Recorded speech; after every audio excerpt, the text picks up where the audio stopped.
Welcome to the Susan Brender Show. It's all about you, featuring shows on health and wellness, the performing arts, politics, and people who inspire you to be your very best. And now, here's Susan Brender. I'm Susan Brender, and this is the Susan Brender Show. Today, my guest is Laura Savini.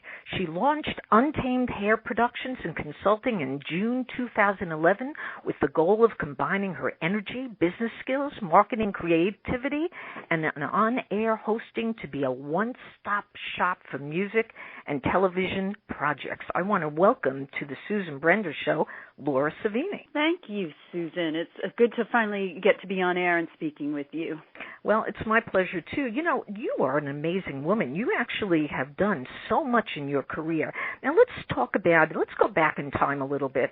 Your major client was Connecticut Public Broadcasting, and in the first month of your new venture, you were hired by PBS to produce pledge breaks for interviews with Paul Simon. What was that like? Yeah, that was pretty exciting. I have to say, I worked for, just going back a step further, I worked in public television for the last 25 years, and I started right out of college with some very high-level publicity jobs at some really good agencies. But I wanted to be in television, so I moved on to working at one of the local PBS stations, which is called WLIW, and that was Long Island, and I was able to work with that station and grow it to incredible, really make it into one of the most important public television stations in the country. We merged with WNET, the New York City station, and I worked with them for a few years, and I finally said, you know what, I want to work for myself. I have all this knowledge now, and I was doing an incredible amount of on-air and fundraising and all of this other thing, and I wanted to just have a little more freedom. So I resigned from that position where I was a vice president and went to open my own business, Untamed Hair Productions. And I have to tell you, the phone started ringing. I'm not even kidding you. The first day my phone was ringing, and it hasn't stopped. It's been wonderful. And the very first job I got I started with Connecticut Public Television as one of my clients, and PBS called right away and said, hey, can you produce something and do interviews with Paul Simon? And I said, of course, yes. Yeah, who would say no to that, huh? Yeah. So we went and shot in his offices in the Brill Building. We did an interview with him there, and it was a very interesting interview. He's a fascinating man that knows a lot about music, and it was interesting. My husband is in the music business, so many people will know my husband, but I wanted to go there on my own merits and not bring any of that up. So I was super prepared, and I did not ever mention my husband until the end of the interview when the cameras were off. I said, by the way, my husband says hi and this and that, and he gives me this big hug. He's like, why didn't you tell me that to begin with? But as women, we always want to stand on our own merit and not, and keep moving ahead in our careers on our strengths. And sometimes, sometimes you have to figure out the right way to do that, if you should call in an extra card or not.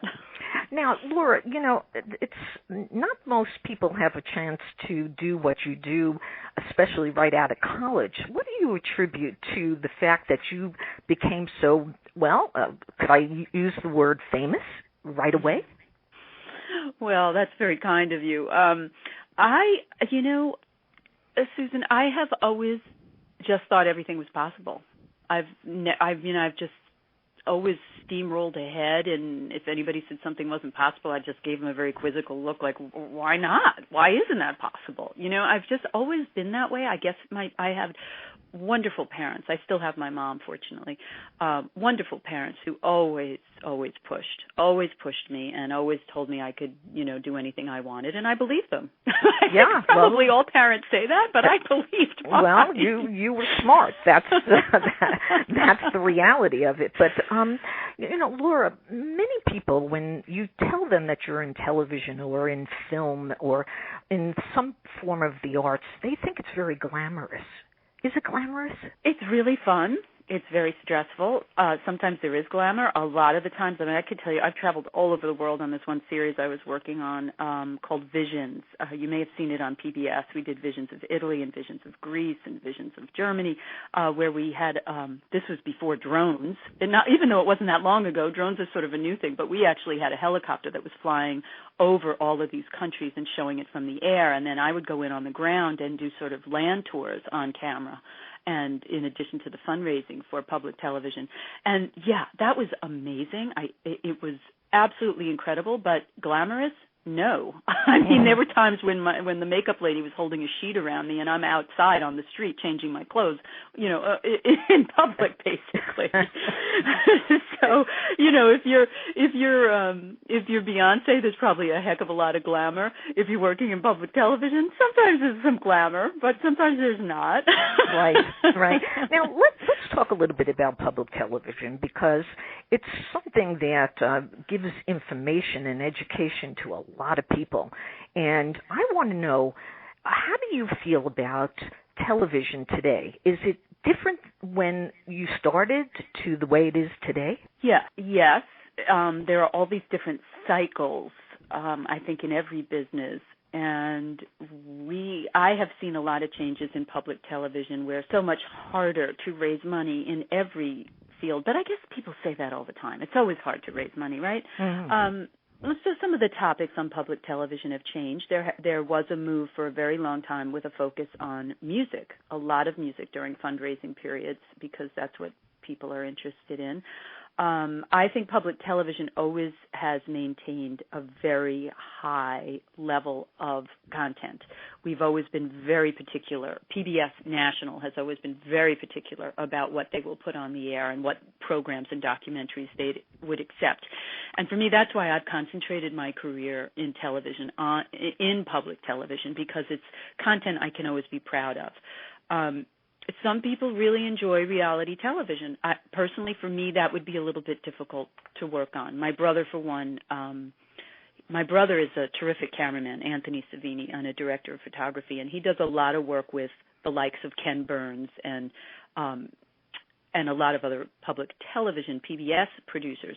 But he also does a lot of the cable reality shows. And there was one he actually took himself off of. He just told them he couldn't work on them anymore because he just felt so bad because of the way he was exploiting people. Or not the way he was, but the way those shows were exploiting people. And he just didn't feel comfortable with that anymore. And for me, that's one of the reasons I got out of straight publicity and went into public television early on, because I was seeing the same thing in a lot of commercial work. You are doing things that may not always be in sync with what's important to you inside. And for me, that's always very important. What my core values have to be reflected in the work that I'm doing. Mm-hmm. Now, it's very interesting that today we have all these reality shows. What do you attribute that to? Well, I think some of that has happened, and this is just my own, I haven't done research on this is my own opinion. I think a lot of it is because of YouTube and the Internet and the way that everybody's been able to become a celebrity. All of a sudden, everybody can be a celebrity. And, I use that term loosely. I think you still will have your, no one will ever be like Frank Sinatra or Elvis or any of these people, because they really did remarkable things at a time when you could, in the cultural world, there was a lot of room for things to change. I think now reality TV gives so many more people the opportunity to be these celebrities, and they're more willing to do goofy things than real celebrities are, right? I mean, you're not going to see Beyonce doing things that they do on whatever these, the Real Housewives shows or whatever. I think that's part of it, and I also think reality TV is much less expensive to produce. Less expensive to produce than a drama or a documentary or even a talk show. So what you're saying is that money is the reason, or perhaps one of the reasons, that we're now seeing dumbed down television. I think, yes, I think that money has a lot to do with it, yeah. Okay, let's talk about Laura Savini and some of the other things that you do. Tell our audience a little bit about Laura Savini. I mean, you're not only a presence on PBS, but you do so much more. So tell our audience all about that.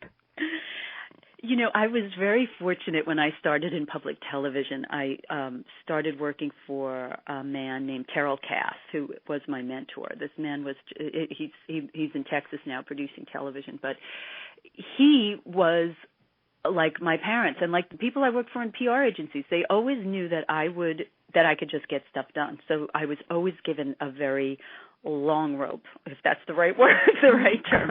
They always said, "Go ahead, here, take this project, go make it work." And I would come back with very few questions. You know, I would just come back with a finished project, and that kept opening more and more doors for me to do more things. So while I was in the public relation agencies, I was always given celebrity clients from the start. I don't know why, but that's just the way it went. So I was always working on celebrity accounts when I was in PR, and then when I was in, in show business type things. Then when I got into public television, I was given the opportunity to be an on-air host and gave me the opportunity to meet a lot of people. But at the same time, I was responsible for fundraising, so I learned a lot. I mean, I've raised millions and millions and millions of dollars for PBS, locally and nationally. I mean, I can't even venture to count what the numbers are that I've been involved with. And in that, it was on-air fundraising, it was direct mail, it was telemarketing.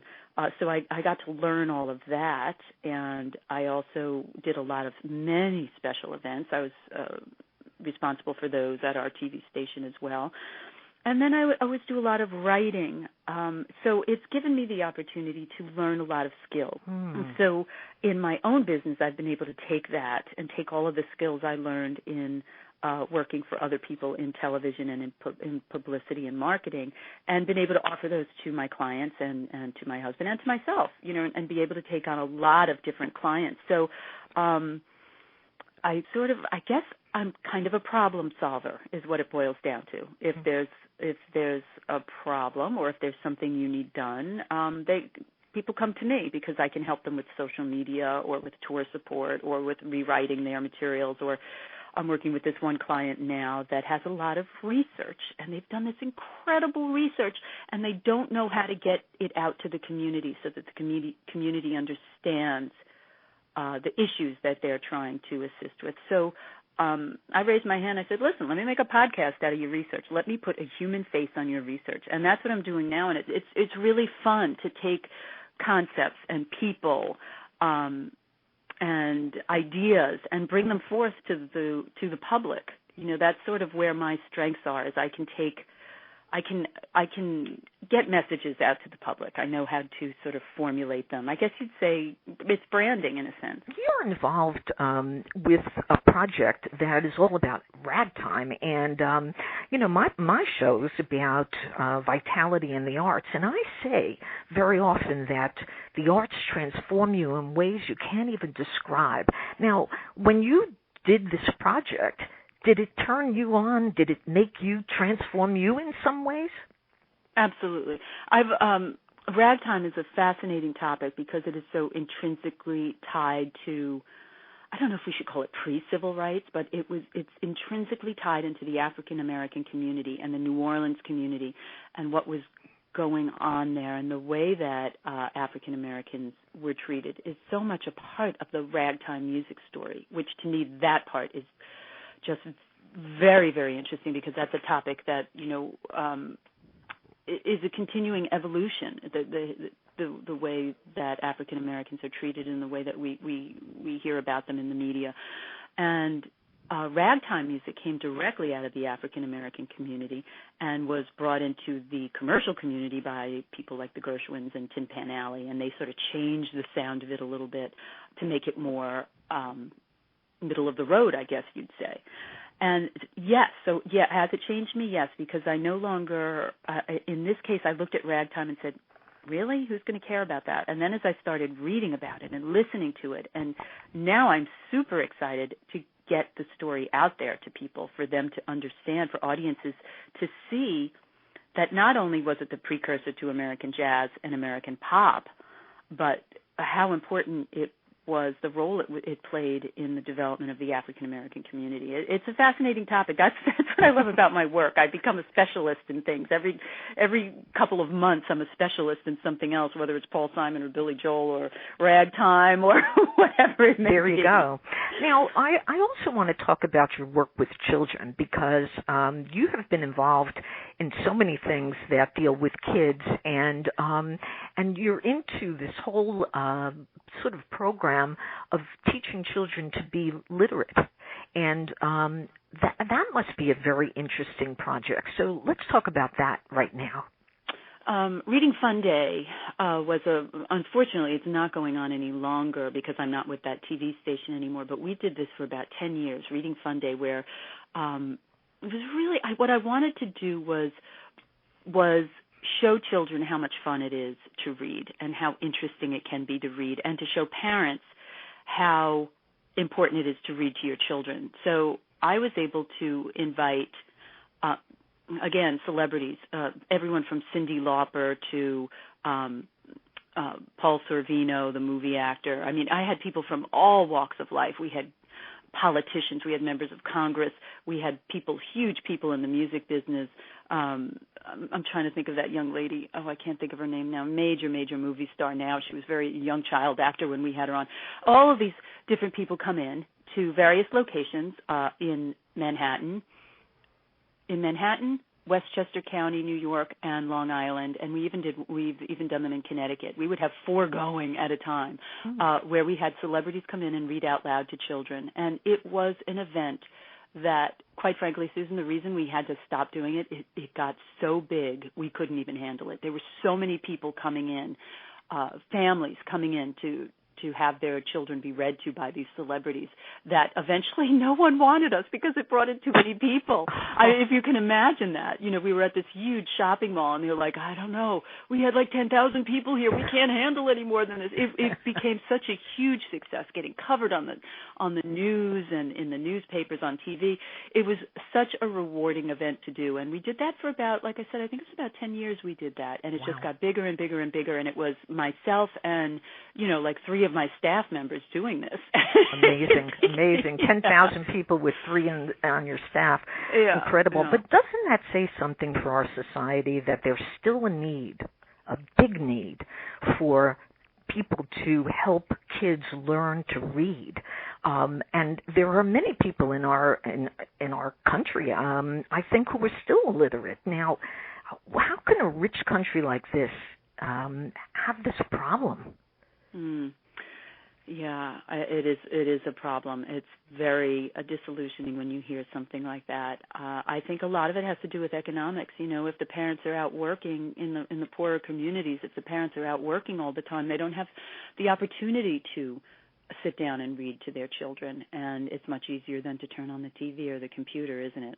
Yeah, well, yeah. Unfortunately. And how do you, that's another thing I want to ask you, how do you feel about the fact that everybody is on the computer and everybody is text messaging and using their cell phone for everything?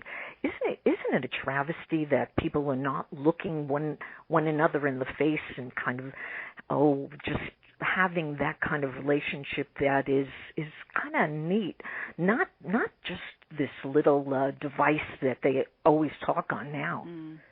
Well, it certainly gives a lot of openings for people like you and me who do know how to communicate, doesn't it?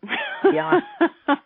It's I think, like I said earlier, there are always things in cycles. I think there will come a point where people will realize that we have to start making eye contact again, and I'm guilty of being on my mobile phone all the time. I have to make a conscious effort not to. I have to say once in a while, you know what, I'm going to call that person. I'm going to call them, because it just makes things move more faster, and it makes a deeper bond. There's much more of a bond when you're talking or looking in someone's eyes than when you're texting or emailing, but it's just much quicker, right? And it's less dirty. You don't have to get involved in anything personal. You just text or email and you're done. I think that's what people think.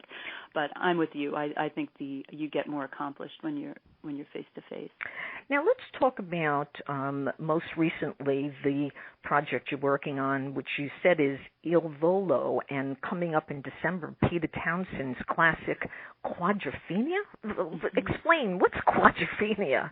Well, if you remember the Who's Quadrophenia.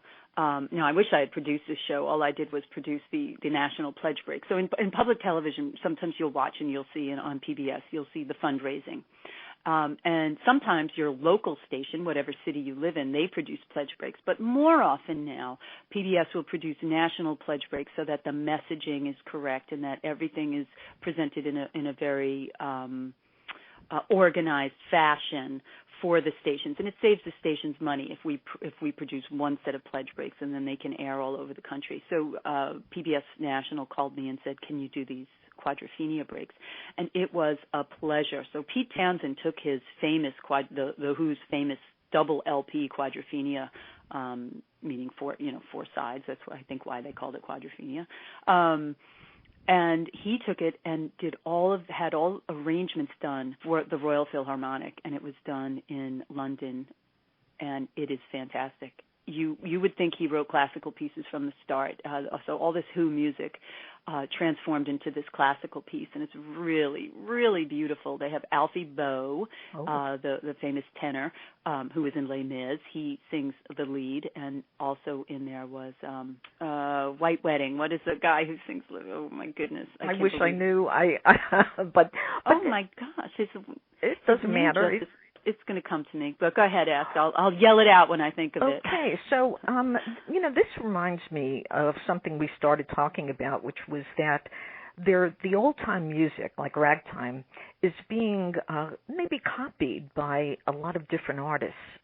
Today, it seems like the Peter Townsends and Billy Joels and people like that, they want to go back to some of the classic music, and I guess it's because it's just really fabulous. Do you agree? Absolutely. And the artist I was trying to think of is Billy Idol, which is pretty amazing to see Billy Idol singing with a symphony behind him. It's gorgeous. Yes, I believe that. So I happen to know a lot about songwriting because my husband is songwriter Jimmy Webb, who's written a billion hits, and he was just named by Rolling Stone as one of the most important songwriters ever, which I'm very proud of him for that. So I've had the opportunity through my marriage with him and through my work with music to learn a little bit about songwriting. And in the beginning, you had people writing songs for Frank Sinatra. Frank knew he had a good voice, so he turned to songwriters to create good songs. And you saw that with Tony Bennett. Tony Bennett doesn't write songs; he sings the best songs he can find. And my husband was one of those people, or is one of those people, who provides well-written songs to performers so that they have the best quality in order, if you're going to, if you're going to present your voice, it should be presented in the best written song possible.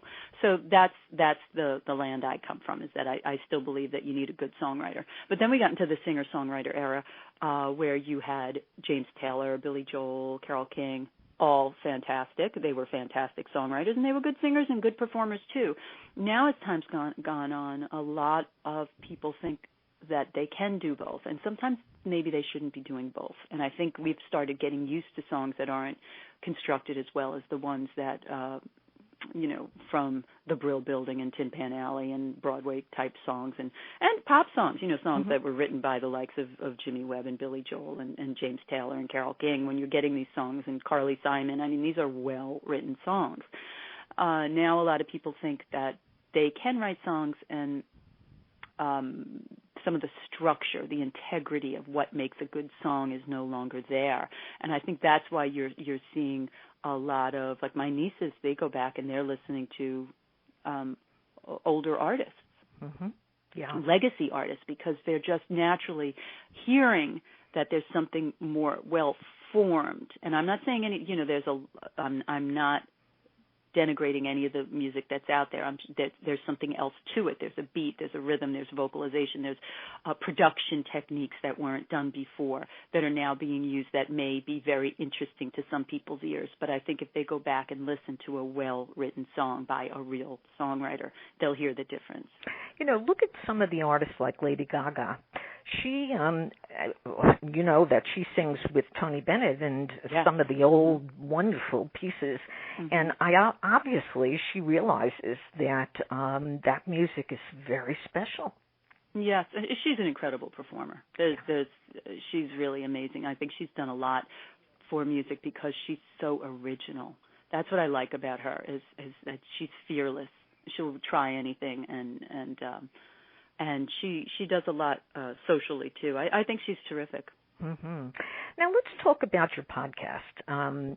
It's called Living for the Roush Foundation. Roush Foundation. Yeah, I referred to that earlier. Living, it's a capital L-I for Long Island. So it's the Roush Foundation has done a tremendous amount of research about suburbs and what focusing on Long Island, but they're not. What they do is present research, and they found that quite frankly, that in order for Long Island to continue growing, and Long Island's a huge, bigger population, is probably bigger than many states. We're a huge area that is the bedroom communities to New York City. So many of the people that work in Manhattan live on Long Island, and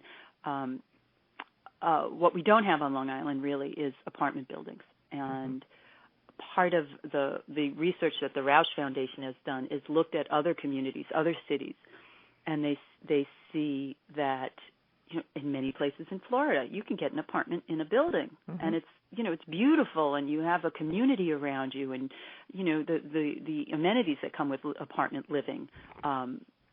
And on Long Island, you just don't have that. There are a few of them, but Long Islanders don't really want apartment buildings. And what we've found is that that is very much affecting the future of Long Island because the young people can't afford to buy a house. The houses here are ridiculously priced. The taxes are very, very high. So all of our young people are, oddly enough, moving back to Brooklyn, where, like, my parents moved from Brooklyn to Long Island, and now my mom is seeing her children and grandchildren moving back to Brooklyn because they have apartments.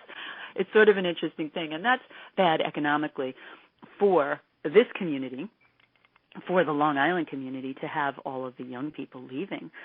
So what they've asked me to do, and I actually kind of suggested this to them and they went along with it, they've said, can you take our research and turn it into stories? Can you illustrate our research and show people the value of what we're doing?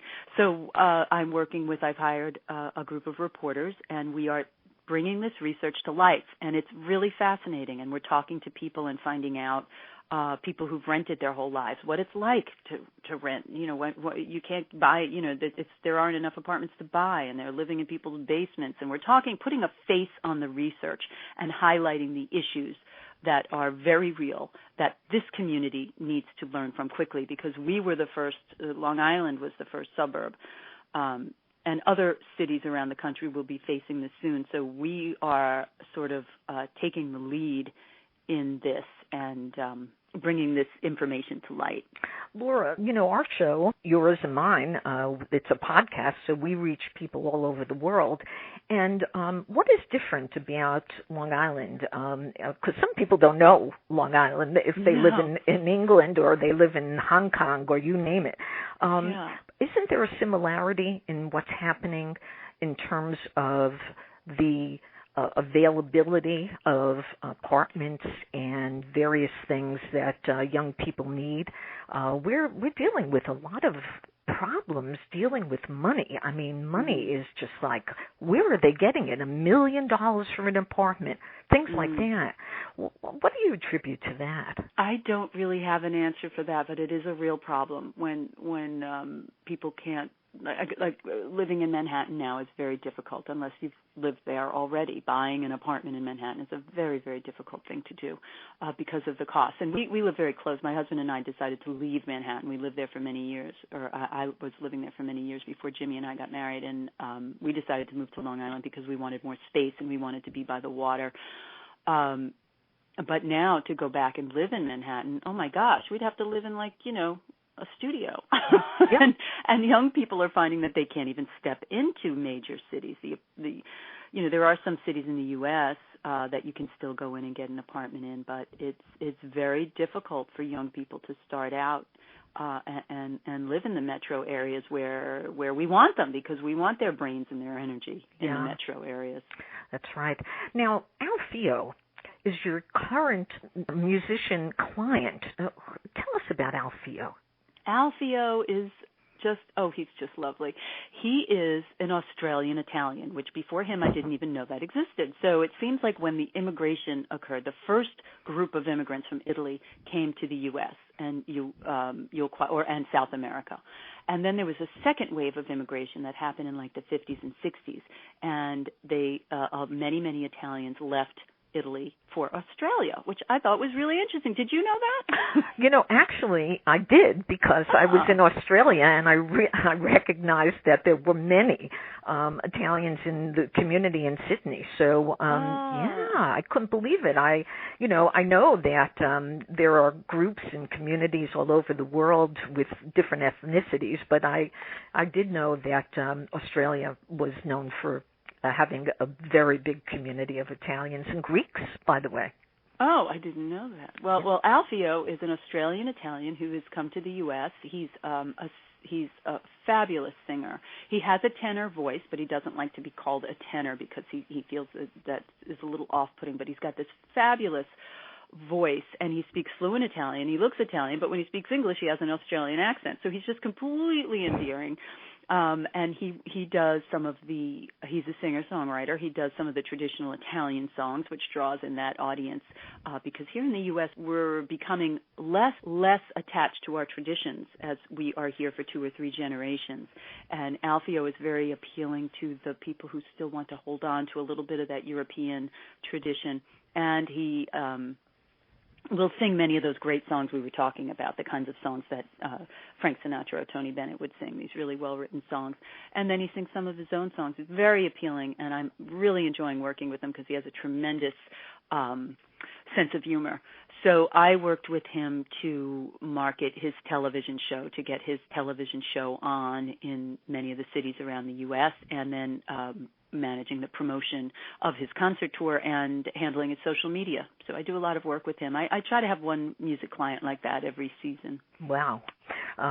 You're involved in a lot of things. Now, we are almost out of time, so you must have something to say to our audience. Yeah, your show is about vitality, and for me that's hugely important, being healthy and keeping up your energy. And for me, that's why I'm able to accomplish as much as I do, and I think it's very important for everyone to really take hold of and take control of their health and make the sacrifices you have to make in order to be healthy and strong, because that's how you're able to live and be happy and do all the things you want to do. So I'm very careful with my diet. I try to exercise.